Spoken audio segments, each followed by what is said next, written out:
Mr. Pillinger, yes? John Pillinger. Thank you for this time. Not at all. I'm an admirer of your documentaries, Mr. Pillinger.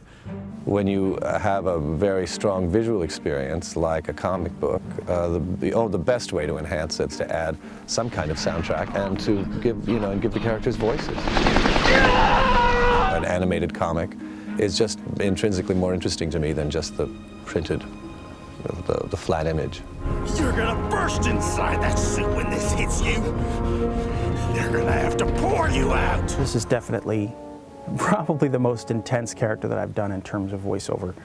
A lot of the stuff that I've done voiceover-wise has been a lot more lighthearted, but this was definitely more serious, more intense, certainly a lot more violence involved.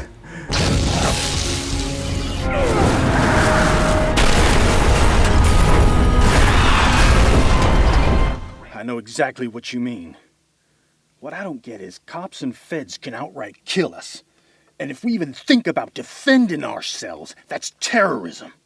I like the anger and intensity in it. Let's have that underneath and make this more about establishing that bond. Okay. And we're rolling. And if we even think about defending ourselves, that's terrorism. Good, good. Stand by.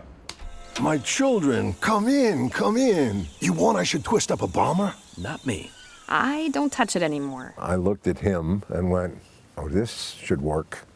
But we threw some voices around, probably was somewhere like this. Yeah. Probably ended up something like this. You know, you're really disappointing me. Mostly, I'm taking drugs.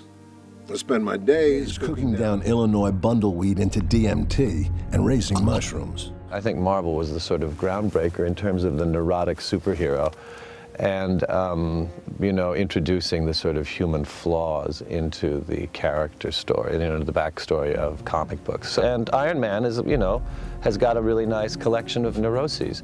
He's vain and he's, guilty about being rich, and he's got this heart condition, and he has romantic problems, and his secret identity is up for grabs. I will say that Extremis reads a lot like a film. I mean, it's very cinematic, and the way that the panels are set up and the way that graphic novels are set up, they are very cinematic. Not only that, but Artie Gronoff's artwork is incredibly realistic.